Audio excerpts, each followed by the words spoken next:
Hello, everybody. Welcome to the DIESOL podcast, where we talk about developing innovation in English as a second or other language. If you listened to the last episode, you will know that we had a shared episode with the Teacher Think-Aloud Podcast, and this is part 2 of that conversation. We're kind of excited about this one because we're switching formats, and so Shè and Anna are taking care of the editing and doing it in their show style, and so we're excited to kind of have a little bit of a mix-up and see how things go.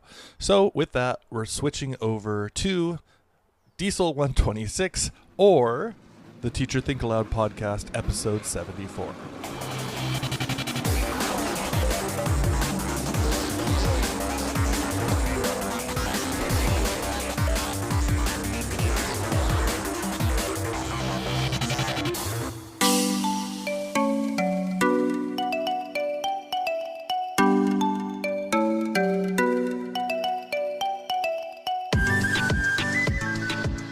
Hello, and welcome to the Teacher Think-Aloud Podcast, a podcast for reflective practice for teachers of English around the world. I'm your co-host, Shè. And I'm Anna. And today, we're picking up our conversation with our friends at the DIESOL podcast. That's right. A few weeks ago, we released part 1 of our conversation about what it means to be a reflective practitioner. We covered some of the foundational theories of reflective practice, and we talked extensively about why we should reflect and how we can make reflection meaningful. And now, in part 2, we're shifting our focus to practical strategies and tools for reflection. Yes. Definitely make your way to part 1 of the conversation if you hadn't had a chance yet. And if you did have a chance to listen to part 1, you know that it was produced by DIESOL in their signature format. And what you're about to listen to will be in our signature narrative style. Which just means more interruptions, really. Just kidding. We'll pause and reflect at different points of the conversation, and we invite you to join us. Let's meet Brent and Esol and pick up where we left off.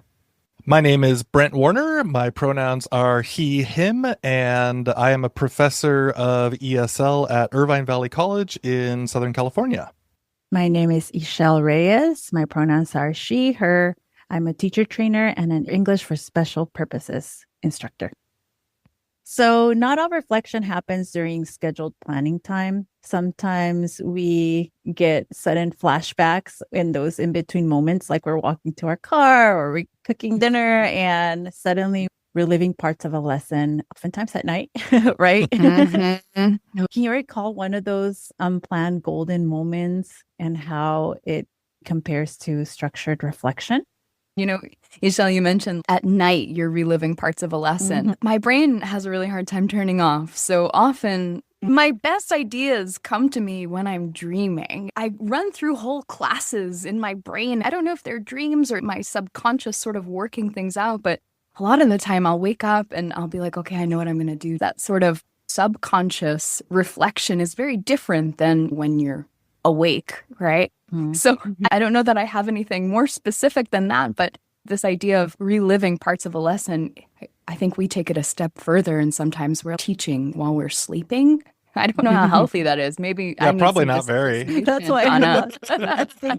Yeah. Work-life Never balance stop working. out the window.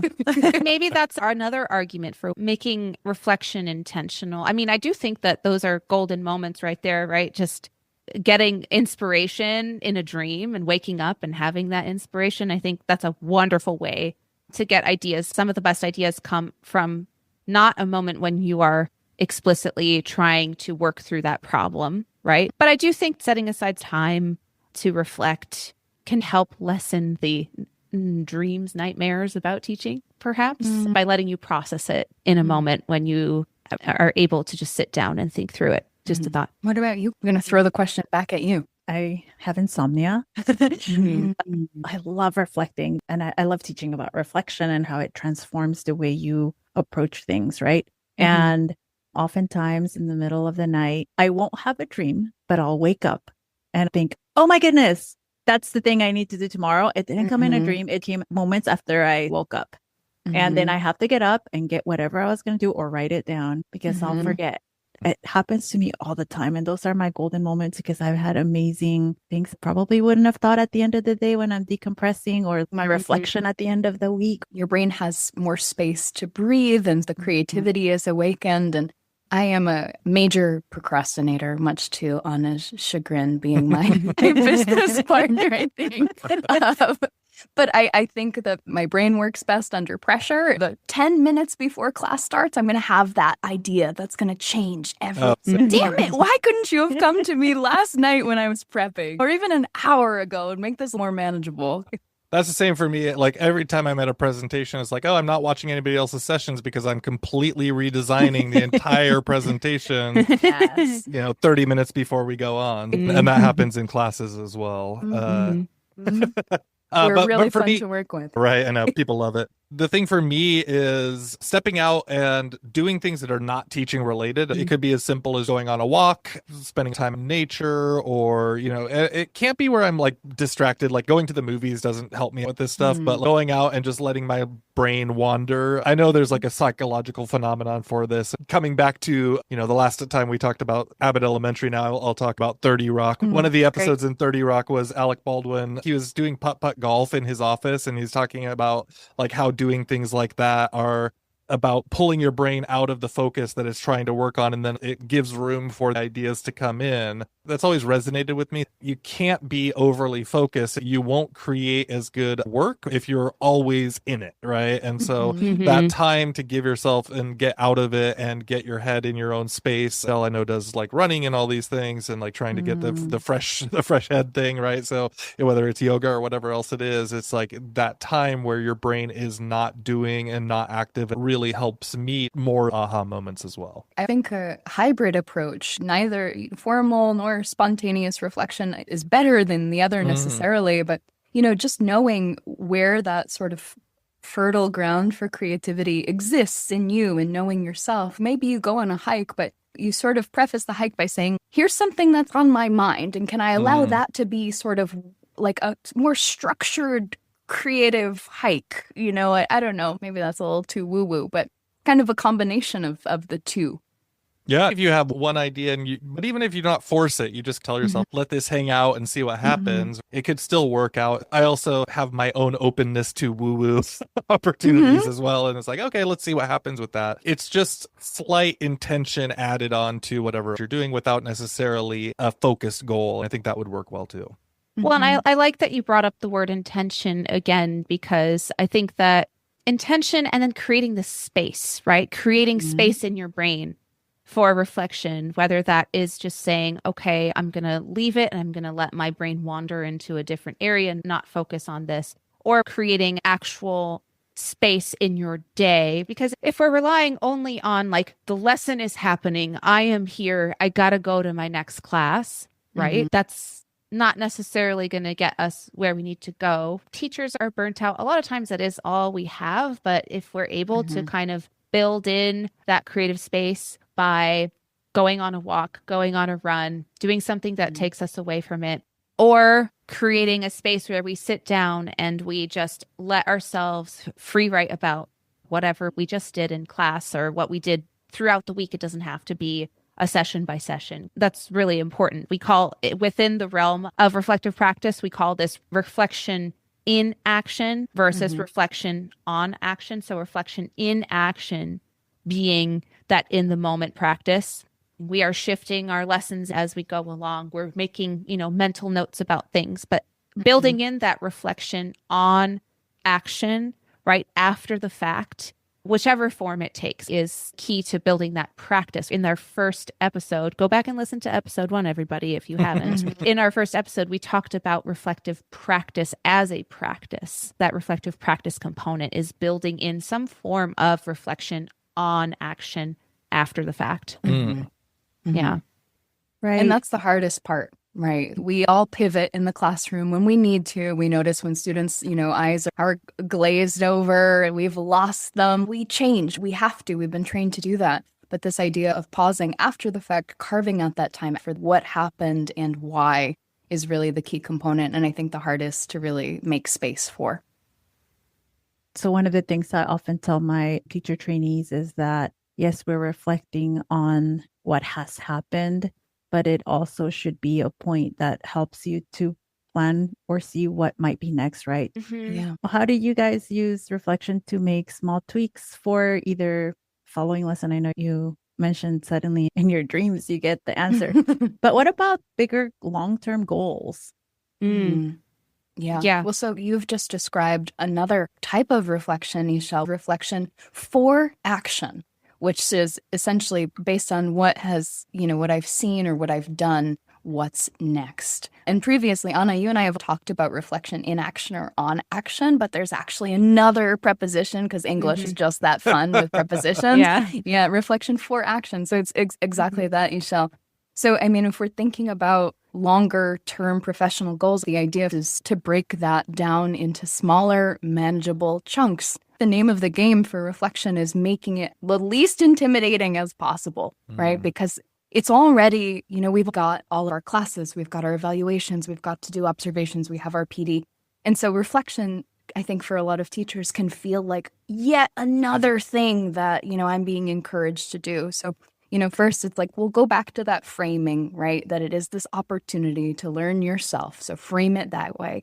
But then also use it to your advantage. What is it, let's not go too crazy. Let's say a year from now, what's one thing you'd like to see change within your teaching practice? And then start to break it down into smaller chunks. Backwards engineering, how to get to that end goal, working backwards. Well, yeah, I'm just thinking because you and I, Shè, at TESOL 2025, our whole session was on essentially building reflection into scrambling. That's right. Professional development, Yeah. right? You're like, oh, I'm an expert on this. I forgot. Wait a second. Using reflection as a tool for goal setting, the workshop we did was really focused on goal setting. The whole process of that workshop was figuring out what reflective practice is and then focusing on how to make it actionable. And what we did with participants in that workshop was have them reflect on how they reflect best. We'll talk about strategies in a minute here for reflection. But then the end piece there was we had them set a goal for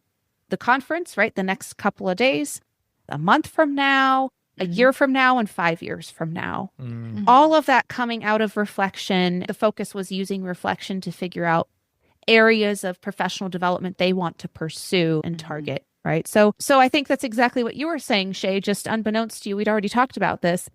We talked about SMART goals. I mean, who's not going to talk about SMART goals for everything, but breaking it down, making it time bound, making it relevant was really, that's the way that I think works best. At least that's how we presented it to people. Different people work differently. So they might decide that in their reflective practice, they want to structure their reflection so that they answer the same 3 questions each time. What went well? What wasn't so great? And what do I want to change next time, or maybe add on to that? What is it that I want to pursue to become a stronger teacher in this area, right? So I think the questions you lay out for yourself, you can create your own rubric. Each teacher is going to want to ask themselves different questions. So it really is about shaping the questions that you ask yourself in your own reflection and figuring out what system works best for you.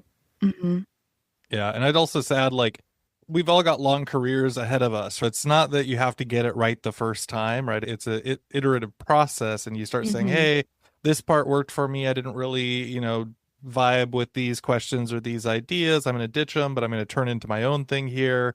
And so that ability to say it doesn't have to be perfect. It's just about taking those steps to move into it. I think for so many of us as teachers, it's like, I got to get it right the first time, right? Or it's that perfectionism thing that comes in or whatever. And so the ability to let go of that and say, let me get this part here. Let me test it out. If I don't like it, it doesn't mean the whole thing's a failure. It means that this isn't aligning for me. Let me try the next step or version, especially if it's not a huge amount of time. It's not like I got to spend an hour every day after my classes doing this stuff or whatever else it is, right? And you can really bring that quite down to get yourself started. I appreciate Bren's point that creating a reflective practice means being iterative and finding out what works best for you might take some time.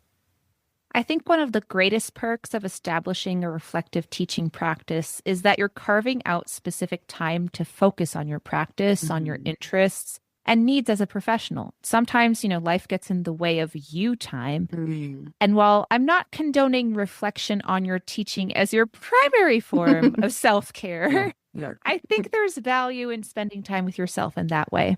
Absolutely. Well, now that I remember that I presented at TESOL this year, oh my gosh, I traveled to like 5 countries in 2 months, right around time for work. Yeah. I mean, it's no wonder you didn't remember it. Yeah, it was just a total blur, but thankfully I have you to remind me of things, Anna.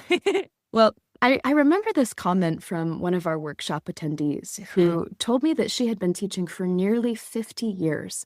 And in that time, she had never thought that PD could be for her. That now she hopes to share that more positive framing with her trainee teachers. Yeah, I do think many teachers get stuck in that kind of thinking, that it's just another task for them to tick off rather than having the space to see value in PD. And I think that value is especially apparent within the context of self-directed PD, which is really our jam. Yeah, our jam. So let's dive a little deeper into some of the guiding questions we ask teachers to get them closer to that headspace. Yeah, one of our leading questions for teachers is how much time realistically do you have to devote to PD? That's a really important starting place because, I remember, and Anna and I, during the pandemic, we launched this podcast, but you all remember everything went online. Everyone was like, we can do this webinar and that. We tried to join everything we possibly could in that first month of the pandemic. And we realized really quickly, like, this is not sustainable. Like, I'm tired and I'm not even leaving my house. What's going on? So I think being really honest with yourself, your bandwidth, looking at your life from a holistic perspective and saying, Anna, for example, has already used you, but you have a 1-year-old. That's really challenging. Your time is different than it was before you had that child, right? And not just parents, but your emotional state. Maybe you moved to a new city. Maybe you had a loss in your family. All of that impacts your professional capacity. And we're not machines. And I think we have to remind ourselves of that sometimes. Absolutely. Yeah, Shè, you hit the nail on the head. The first step in using reflection to direct our professional development is figuring out what goals are feasible, how much time we have, but then also thinking about how do I want to structure my own practice? And then also, what are the ways that I learn best, right? Our audience at our TESOL workshop came up with a lot of different options for things they do, and it's going to be different for everybody. Journaling is a huge one. It doesn't have to be an essay every time. It can be bullet points. Having a rubric where you just simply keep in check how things went during a lesson or over the course of the week. One person in our workshop was a big fan of voice memos because it's a quicker and easier way of saying what's on your mind and not having to craft it into written form, which can feel very formal. But the most important thing really is trying to build a routine, whatever that looks like, thinking of your bandwidth. How often am I going to do this? How am I going to remember to do this? Calendar notifications, time boxing. This is the time I reflect each week or each day. Scheduling prompts to send to ourselves with a question. What was the teacher talk time like during your lesson today? And scheduling that prompt to pop up on your phone at X time of day. So you can take a quick moment to be like, oh yeah, well, I guess this person talked a lot and I talked a lot during that segment, whatever it is, just to prompt yourself to do it because we're busy people and we need some kind of external support to help build that routine.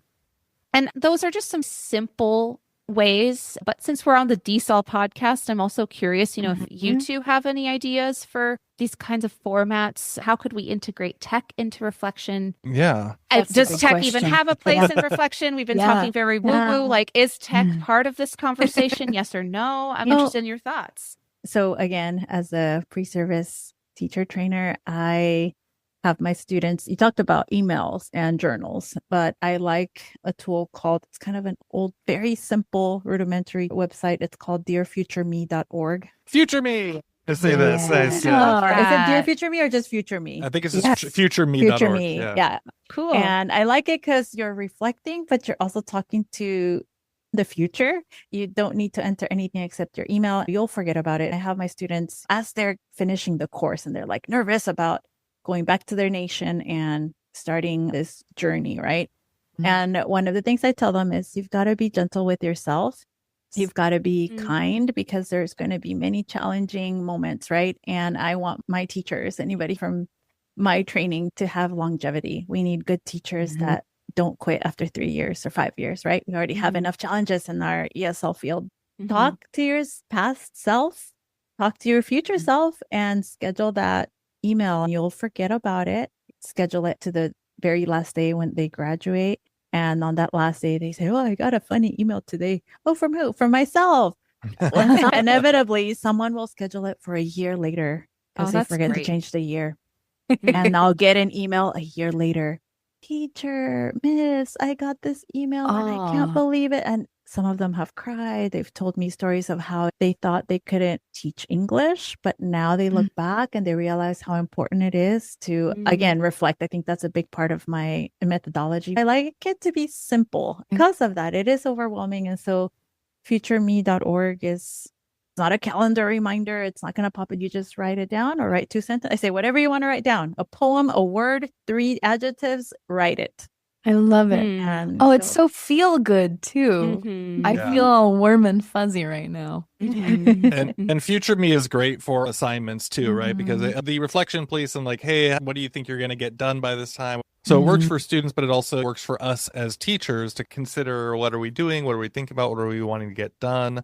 I would say for me, in terms of like the tech, there's a ton that can be really powerful. So I think everybody who's listening probably did their teacher training in a time when you could get at least a video camera going, right? Watch like recording yourself teaching, like doing the actual process. Now, you're like, oh my God, am I going to do this thing, right? Am I going to watch myself? But I will say that the times that I've done it have been really high value turnaround. And so it's like, do I have to watch myself? Do I have to criticize, whatever it is? But at the same time, you're like, okay, just having that video, being able to sit down and separate yourself from the moment and look at that is a huge one. So that, and it's so easy because you can just set up your phone in the corner at this point, Hey, Brent, when was the last time you recorded your lesson? It's been a while. So I was actually thinking about that now. And I'm like, because it's that intimidation factor. And I have recorded myself doing presentations and gone back on the presentations, but my classroom teaching I haven't done for a little while, and I do need to. But I will also throw in, this is a non-tech one that a friend of mine, when I got early into like the PD stuff, shared this idea with me. I just thought it was so cool. I've only done it once, but it was really interesting. Very low tech. Have someone come into the room to observe you, and their total observation is this is a different kind of observation. Their job is they have a map of the room and they have a pen and they just trace where you walk during your teaching time in the class. And it's like, where are you spending your time? Where are you moving? And all they do is just trace you for 30, 45 minutes, whatever. And they show on the map. And then you get a sense of how you actually move, who you're paying attention to in the class, who you're ignoring, what the reasons for that might be. It might just be because it's hard to walk behind one of the students, or it might be because you have a bias against that student or whatever else is going on, right? And so I thought that was a really, one of the most innovative ways to understand your process and your relationship with the physical classroom, which is just a really powerful way of understanding. And then the third one for tech I would talk about is the chatbot reflection, talking to AI, putting in your intentions. You can set it up, of course, to say things like, hey, just be Socrative, just ask questions, don't give me feedback on my responses directly, but play the role of a considerate listener, right? And you can ask follow-up questions, etc., but not really like, oh, you're such a brilliant person for thinking of that, like these kind of nasty things that it does and gives you a false sense of power or confidence that isn't necessarily deserved when you're really just trying to figure out what's going on, right? The goal is different here. One video I've always wanted to make and I haven't made it is, if you're commuting to work, put your phone on the dashboard and have it be your chat partner that you can talk to while you're on your road to class. And so one of the ways that you can actually reflect with that, you're putting your lesson plan from the last time and just say, let's talk about how it went, right? Let's have the conversation. This was the lesson plan. Maybe if it works out, you could say, these were some of what my students said about it, just going to pop it in there as text. And then later I'll move into the voice mode on ChatGPT or whatever, and then we'll just talk about it on the drive. So you can use your driving time to talk about that as well. So there's lots of room for tech in there. Time saving. Throw one more in there. Ooh, That Yes. just reminded me of Marco Polo. I don't know if you guys have heard of Marco Oh, Polo. I used that so much. Yeah. Okay, so Marco Polo, my sister and I live in different states, and I am always talking about my students to her. She's also a teacher, but she works with preschoolers. I work with adults.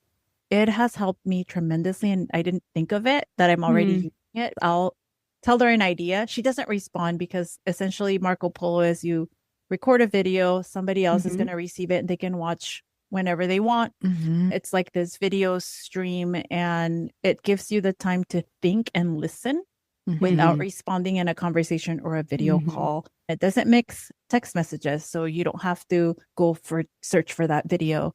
So you end up becoming a better listener, and you're not able to respond right away. You're able to actually think. Oftentimes, I'll run an idea by her because sometimes preschoolers have similar behaviors.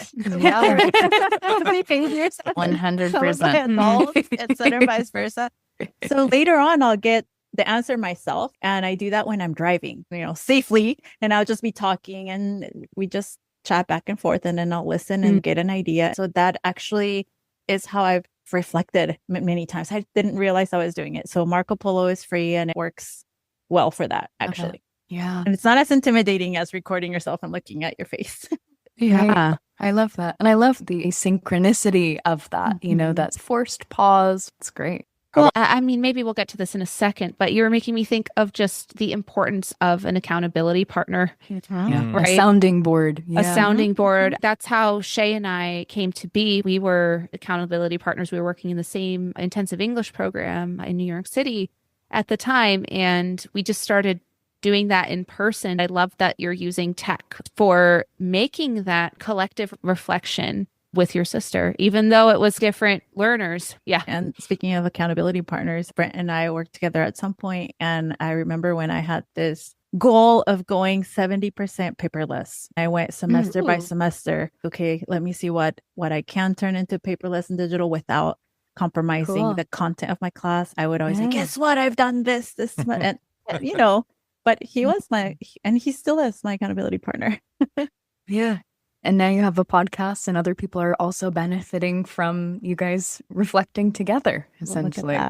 That's awesome. I mean, that's the big secret about a podcast, right? When you run the podcast, you're getting the benefit of all the PD that you're building and sharing with everybody. That's right. 100%. Right. I just want to highlight for listeners that we've added the tech tools mentioned here to this episode's show notes. And since this conversation, Shè and I have been throwing around a few more ideas for tech-enabled reflection. Want to share a few, Shè? Yeah.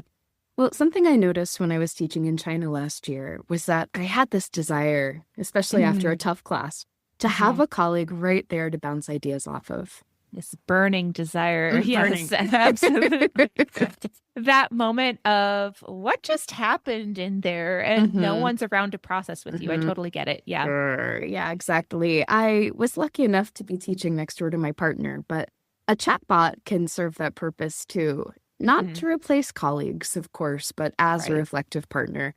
And it can be something as simple as pasting a short note from your lesson into ChatGPT, for example, or another tool, and asking, what might I do differently next time?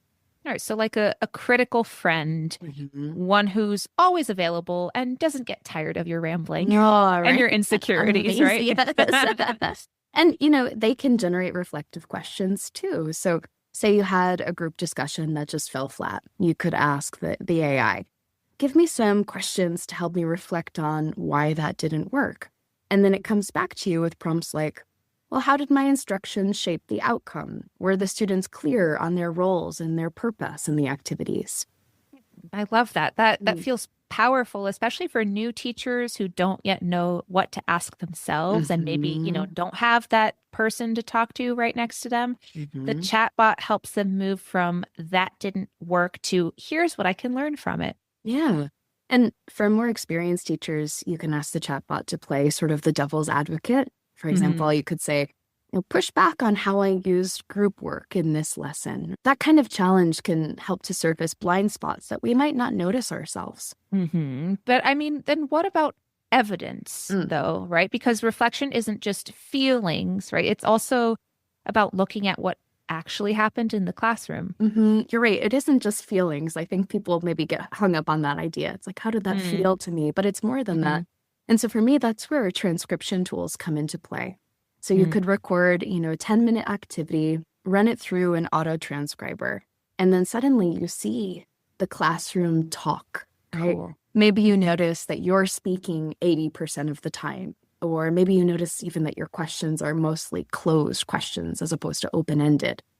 Yeah, I also love that doesn't involve like video necessarily, right? Because you're kind of getting that feel of the classroom and some input from the classroom without, putting yourself and putting your students on the spot with a video. Sure, yeah. But I think that would really be a wake-up call. And for someone newer to reflection, they could start with just teacher talk versus student talk. But for someone more advanced, they might look at tone and wait time and how students take up each other's ideas. There's so much. Right.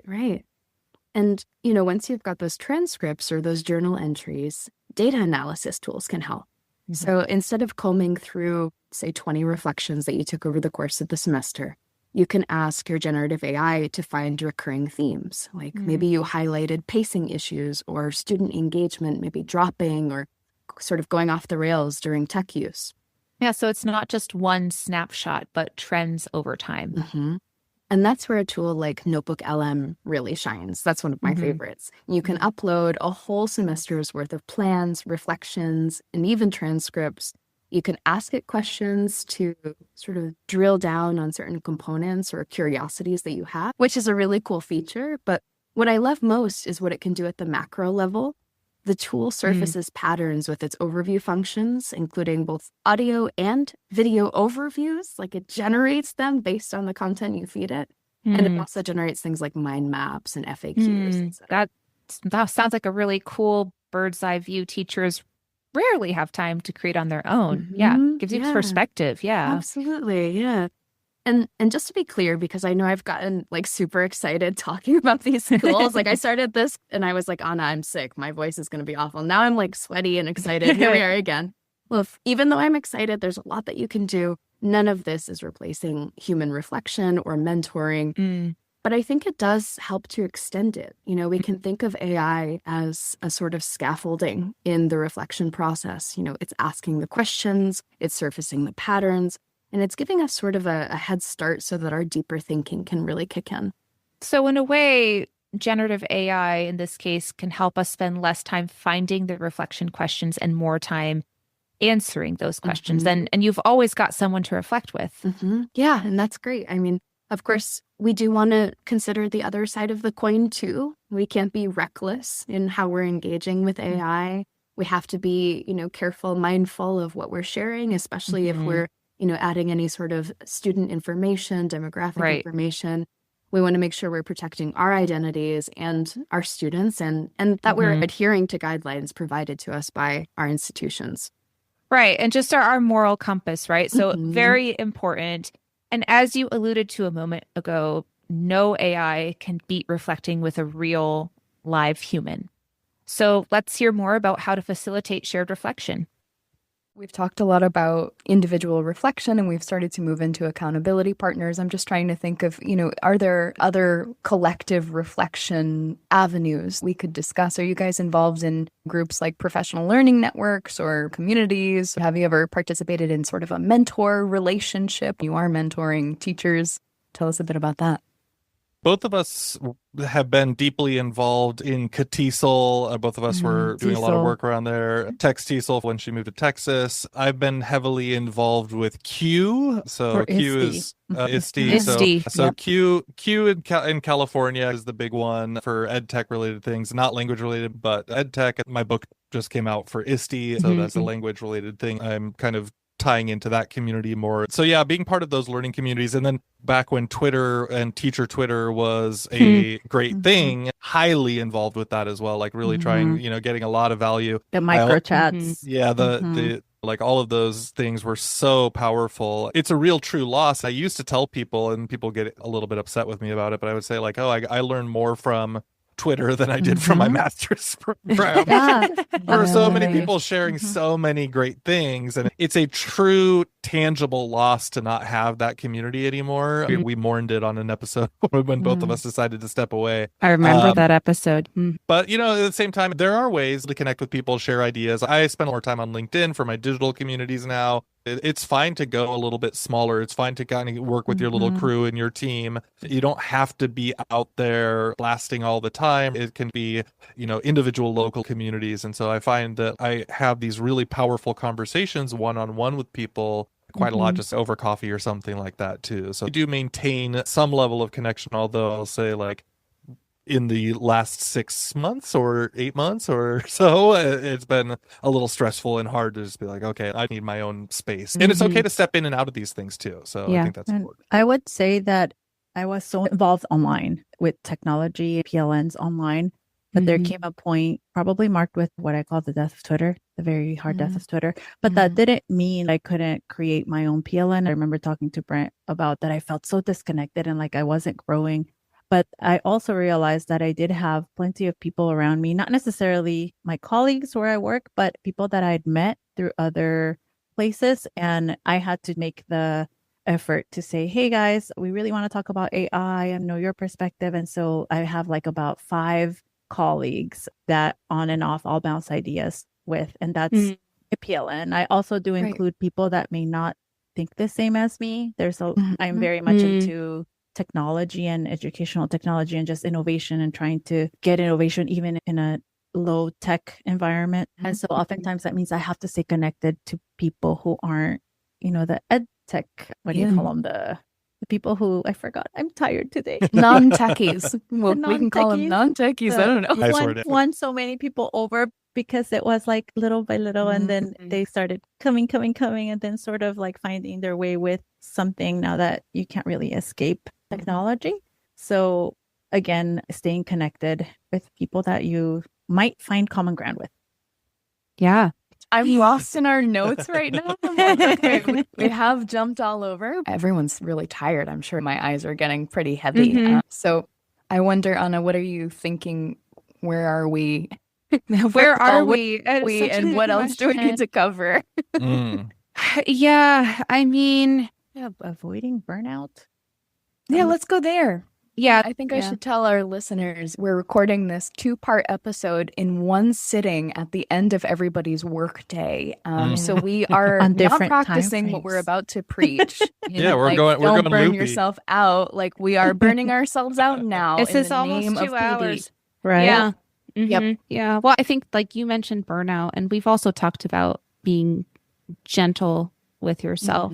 The most important thing with reflective practice for me is speaking to ourselves as a good friend would speak to ourselves when we're reflecting, and also accepting that reflection can't be another thing that just we latch onto and have to do. It makes us more stressed and anxious, right? That's all for me on that. I often tell myself something my mentor teacher told me when I was my first student teaching experience was with kindergarten.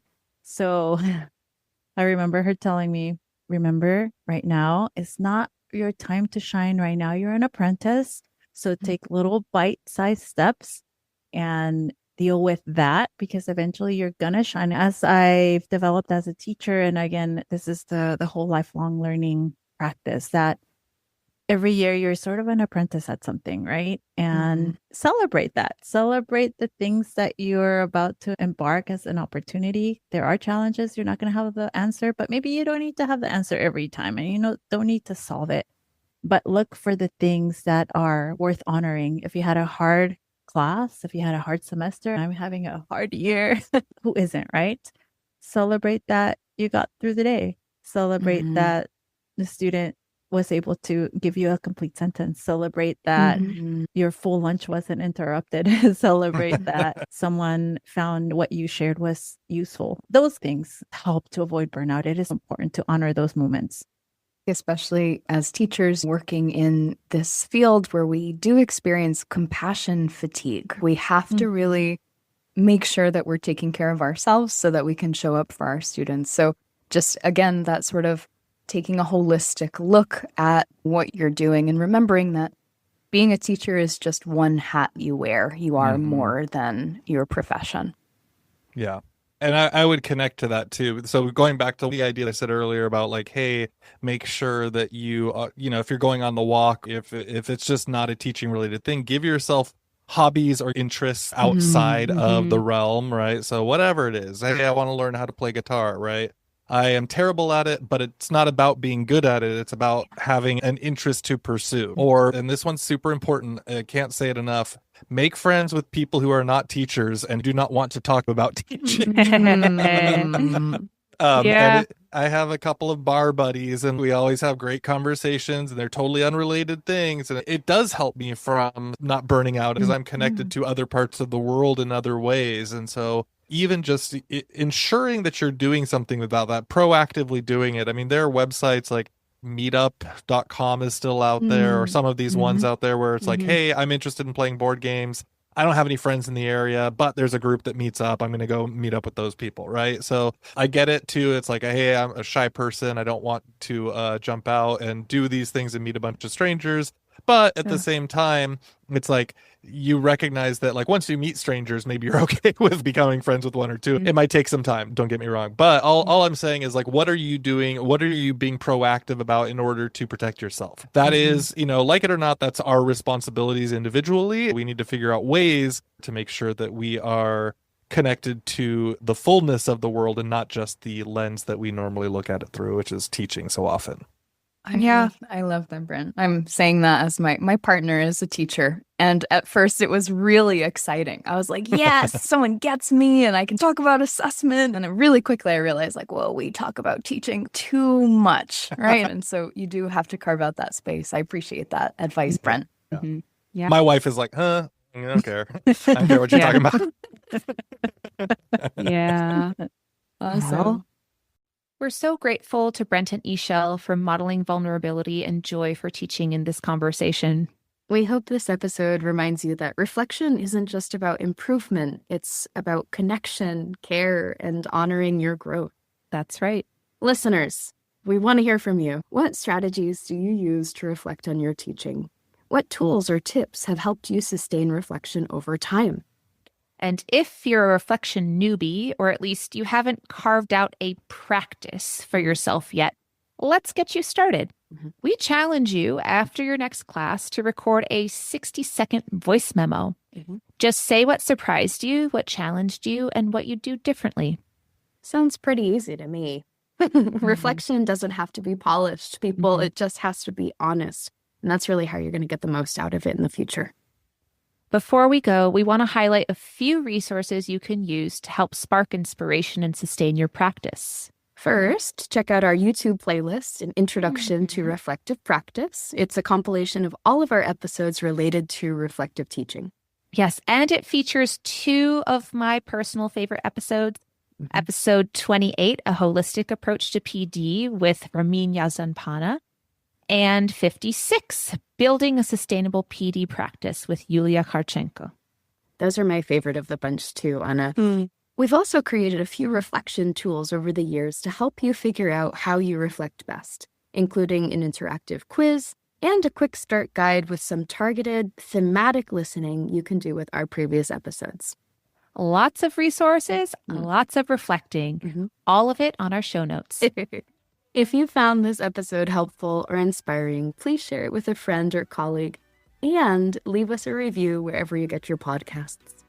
If you're feeling generous, you can even support the show by buying us a coffee at buymeacoffee.com/thinkaloudpod. Thanks again to our friends at the DIESOL podcast for this collaboration. So much fun. Yeah, and here's to many more.